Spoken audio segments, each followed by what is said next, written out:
शहरातील क्रांती चौक परिसरात महानायक एकलव्य यांची जयंती मोठ्या उत्साहात व सामाजिक एकात्मतेच्या वातावरणात साजरी करण्यात आली।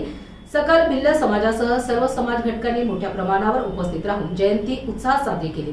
कार्यक्रमाची सुरुवात महानायक एकलव्य यांच्या प्रतिमेचे पूजन करून करण्यात आली। यावेळी एकलव्य सामाजिक संघटनेचे शहराध्यक्ष गायकवाड, जिल्हाध्यक्ष विठ्ठल गायकवाड, पप्पू माळी, महिला जिल्हाध्यक्ष पवार, सामाजिक कार्यकर्ते उत्तम पवार, सोमीनाथ गायकवाड, शिवाजी मोरे यांच्यासह समाजातील अनेक समाज बांधव मोठ्या संख्येने उपस्थित होते।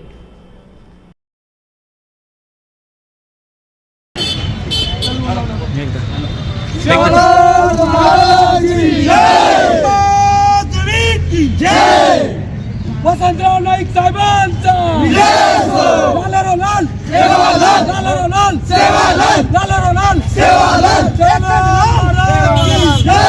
एकच लाल सेवालाल। तो आदिवासी पर्यंत पोहोचत नाही, म्हणून आम्हाला आदिवासी मंत्र्यापर्यंत आमचा संदेश पोहोचायचा आहे।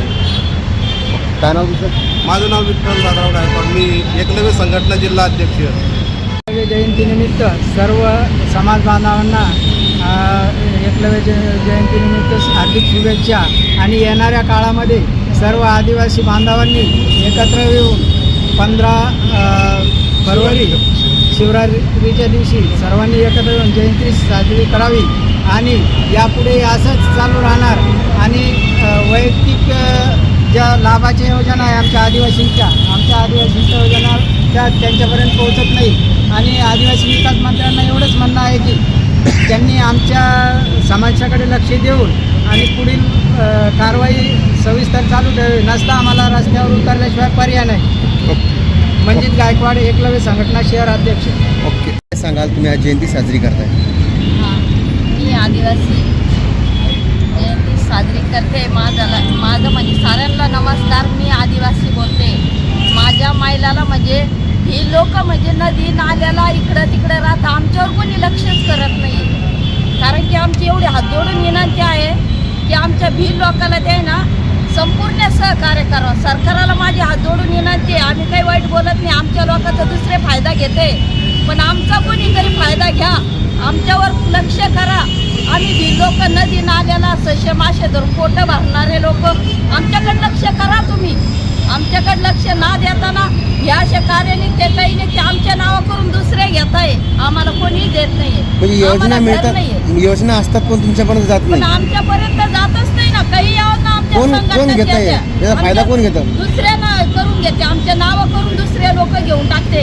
आम्हाला घरं राहणे, आम्ही झोपड्यात राहतो, नदी नाल्याला राहतो, आमच्याकडे कोणी लक्ष देत नाही। आम्हाला रहिवाशी उत्पन्न पण माहिती नसतं आमच्या लोकांना, आमचा फायदा दुसरे लोक घेत आहे। आम्हाला सरकार काय देऊ राहिले, काही द्यायला नाही। आमच्या नावाखाली आमच्या करताना काही स्कीम काढा, ही भिला करतानाच आहे, ही दुसऱ्या करता नाही आहे, तुमच्याकडे करतानाच पाहिजे। तुमच्याकडे कागदपत्र नाही म्हणजे लाडकी बहीण योजना पण नाही, आम्हाला कोणतीच काही नाही ना। लाडकी योजना नाही तुमची आली म्हणून तुम्ही बाजूला, तुम्हाला रस्ते बाजूला, तुमच्याकडे कागदपत्र नाही, तुम्ही लोक काही बाजूला, तुमच्याकडून काही होत नाहीये, रहिवाशी नाही चालवा बाजूला। मग आमच्या लोकांना काय करायचं, माती काम करायचं, विशेष तरतूद काढावं असं म्हणणं आहे का तुमचं सरकारने? विशेष तुमच्यासाठी काही वेगळी तरतूद? आमच्या करताना द्यायला काही समाधान करा ना। हे खरंच आदिवासी लोक काय करताना ही आवाज नाही, फक्त आदिवासी लोकांना ही आवाज नाही।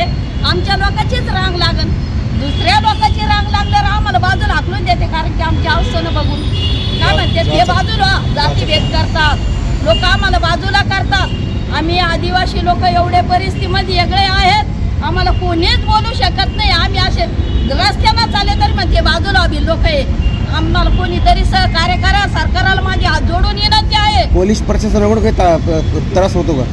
आम्हाला त्यांचा काही त्रास नाही, फक्त दुसऱ्या लोकांचा त्रास आहे। आम्हाला कुठं आदिवासी ऑफिसला कुठे गेलं तर आम्हाला म्हणायला पाहिजे हे तुमची योजना आली, हे घेऊन टाका। आम्हाला अशी योजना आतापर्यंत भेटल्या नाही, आता तरी हात जोडून विनंती आहे सरकारनं आम्हाला योजना द्या, आम्हाला सांगा। भील लोक आहे तुम्ही धरा, योजना तुमच्या आहे, तुमच्या जाती करता नाही।